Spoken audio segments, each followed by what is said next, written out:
everybody. Professor Fiore here. I'm with Professor John Henry of the University of Edinburgh, my former supervisor during my PhD. Inspiring, inspiring guy who taught me a lot about the history of science.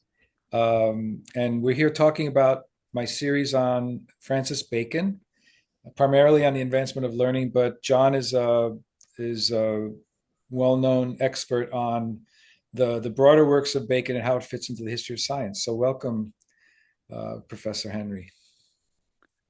Thanks. Nice to be here. So we're going to talk about, maybe I'll ask you a little bit about what's going on with you now. So you have been at Edinburgh for how many years and now retired, I guess, yeah? Yeah, I retired in 2014. So I'm now Professor Emeritus is my full title, but I'm still I'm not teaching anymore, but I'm still writing articles, because I enjoy doing that. So, and otherwise I'm just you know enjoying retirement. Mhm. And you live in the beautiful city of Edinburgh still. Yeah, it's lovely. Yeah. Yeah, it's a Yeah. wonderful place. Mm. Um, so I wanted to ask you first about your work in general. Like, what is it that you're doing even nowadays, now that you don't have to, you don't have, professional duties necessarily? What is it that is your main interest these days? Well, I've always been interested in the period that's known as the scientific revolution. This is obviously it's a historian's category. I mean, the people in the 17th century didn't think of themselves, as living in the scientific revolution, but we now recognize that this was a period when there were so many great geniuses, like, well, Copernicus, I suppose you could say, started the ball rolling by announcing that the Earth wasn't stationary in the center of the uh, system of the planets and so on, but the sun was stationary in the center, and the Earth went round the sun just the way all the other planets went round the sun. Um, and then following on from that, you get famous people like Galileo, Johannes Kepler, famous astronomers, culminating, I guess, in Isaac Newton.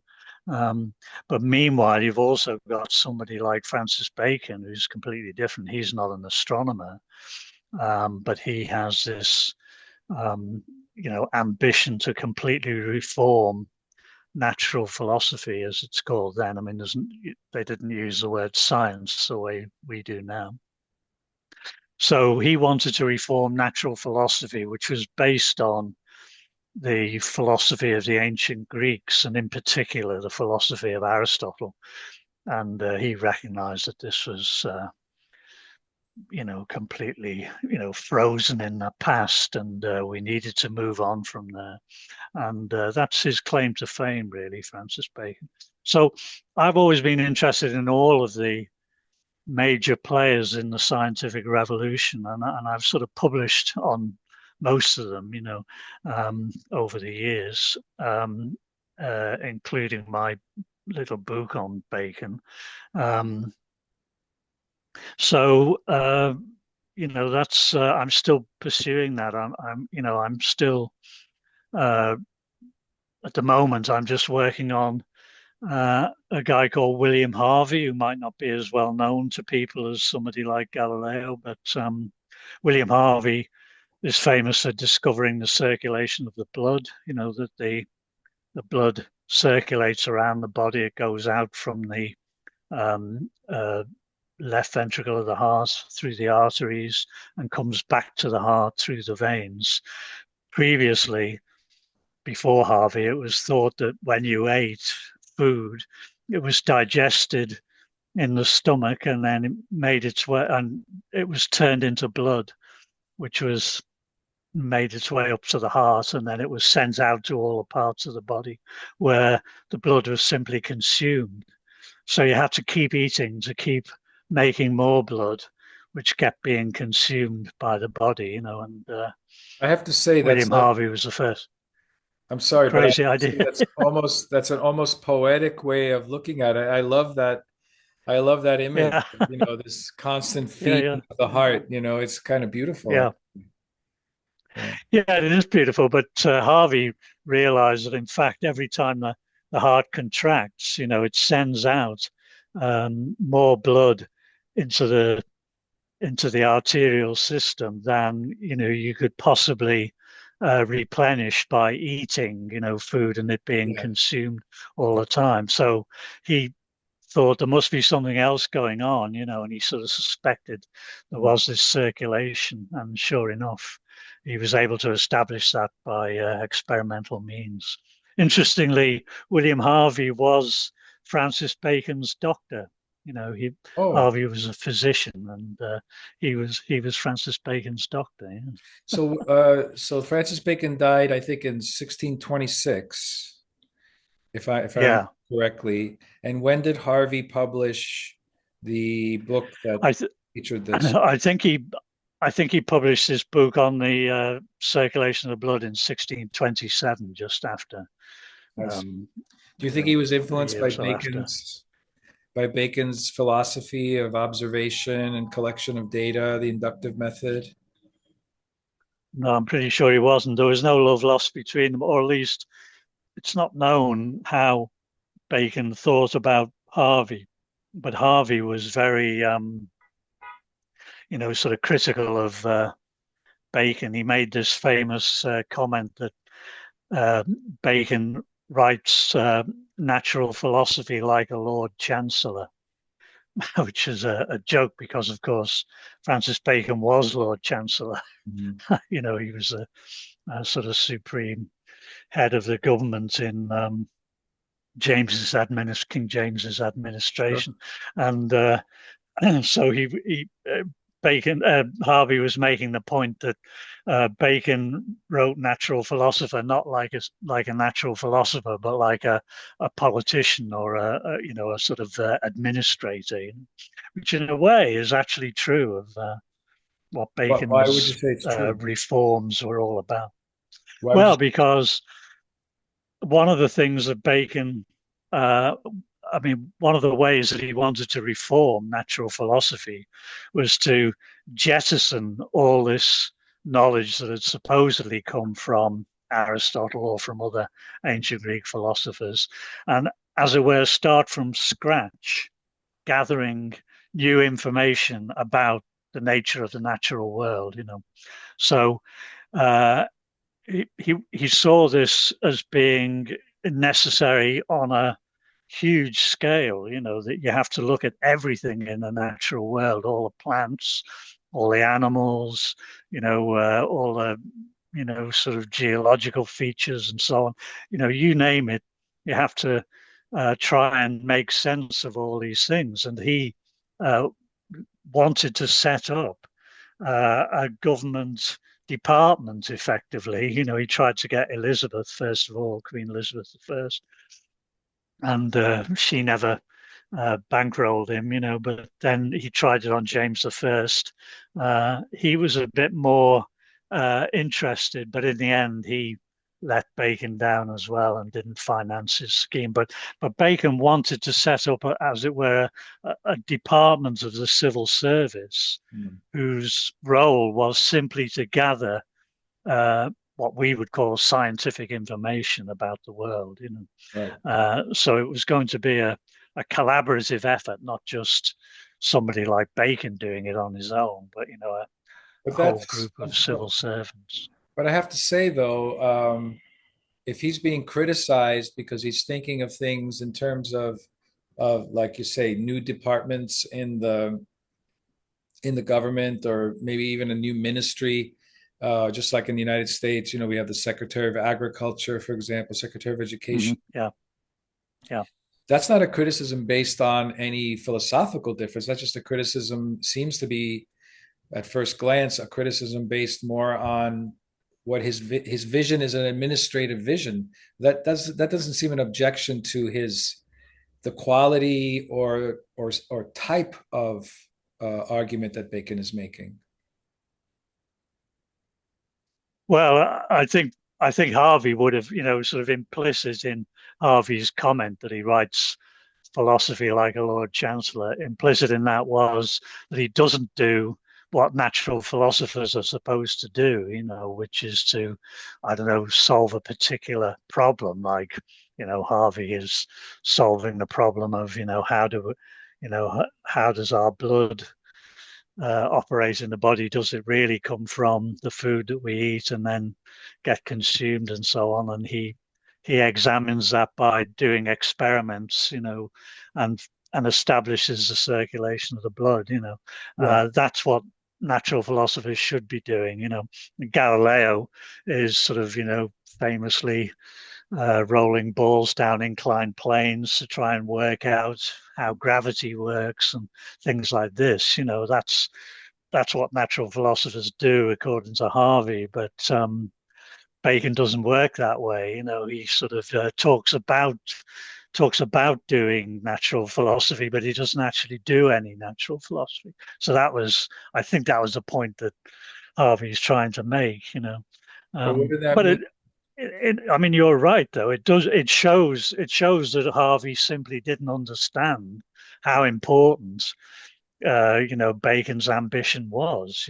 I mean, Well, but wait a minute. But if he, Bacon was working on a completely different scale. I understand, but if he is suggesting a greater interest in induction than Bacon actually practiced, that means that Bacon can't be called the father of modern science because Harvey must have been influenced by some other concept, or maybe the idea of induction and objective kind of consideration of natural phenomena was already a principle that didn't need to be introduced by Bacon, right? Because he's opposing him on the grounds of induction. In other words, on the grounds of you haven't done enough experimentation. Whereas I thought Bacon's innovation was in introducing the idea of experimentation, right?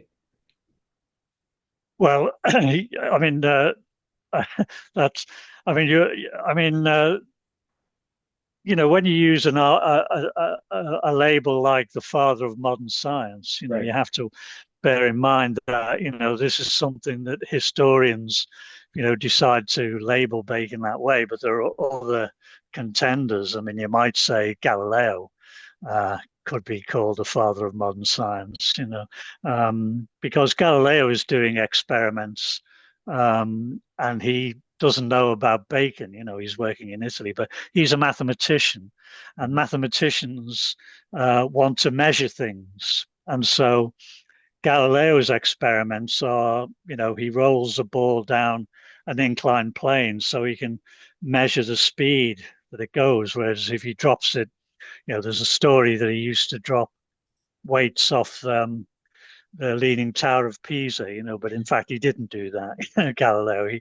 But he did roll them down inclined planes Yeah. because they would move slower and he could time them. Right. And Da And Vinci also did experiments. I mean, Da Vinci's long before that. He also experimented. yeah, yeah, that's right. So I mean, experimentation is around, um, but it's quite unusual, and it's not what normal natural philosophers. I say normal natural philosophers. The most natural philosophers are university professors working in universities. And they're basically what they do is they comment on what Aristotle said and, usually agree with Aristotle, and explain to their students or the readers of their books, what Aristotle meant by a particular comment and so on. And they don't do experiments at all. So somebody like Galileo is very, very unusual. And likewise, William Harvey, though he's less unusual because he's working in the medical tradition, and medics are also prone to do experiments, but natural philosophers don't. So what Bacon is really, what's really important about Bacon is that he, in his writings, persuades natural philosophers that they should be doing experiments.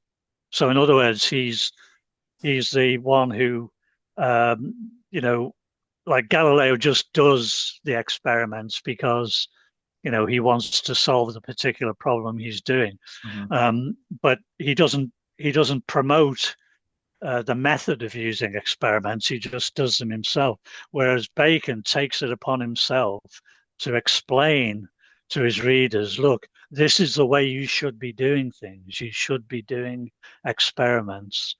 Right. You should be observing things. You shouldn't be looking in ancient Greek philosophy texts and commenting on them. That's not what you should be doing. You should be Sure. doing experiments. And that is crucially important. Well, but then in that case, then maybe Harvey's right. I mean, he is, nowadays there's a branch of design where I teach at Parsons in New York called industrial design, which used to be just designing better processes and machines, but industrial design has become conceptual. So industrial design is talking about philosophies of approach to improvement to technology, workplace psychology, design of departments and categorizations of labor. And so, in a way, maybe Bacon is like an industrial designer. He's not actually designing the machines. He's talking about how we could restructure institutions so that a certain type of experimentation can be done. And maybe he's the one who best publicizes it, right? Would you Yeah, say? that's absolutely right. Yeah. Okay. I mean, he's the one who best, he makes it philosophically respectable to do experiments, whereas previously natural philosophers regarded experiment as something that tradesmen or blacksmiths or the only exception generally being medics, but medics were doing it just to see if they could improve on their medical techniques and so Right. on. So it wasn't seen as respectable by natural philosophers, but Bacon is the one who, as it were, philosophically justifies that method, the method of using experiment. Right. Oh, very interesting. So we'll end this phase here, this part of the episode here, so that I could keep the videos to a manageable time, and then we'll pick up again with the next set of questions. Right. Thank you so much. Okay. Okay. Bye.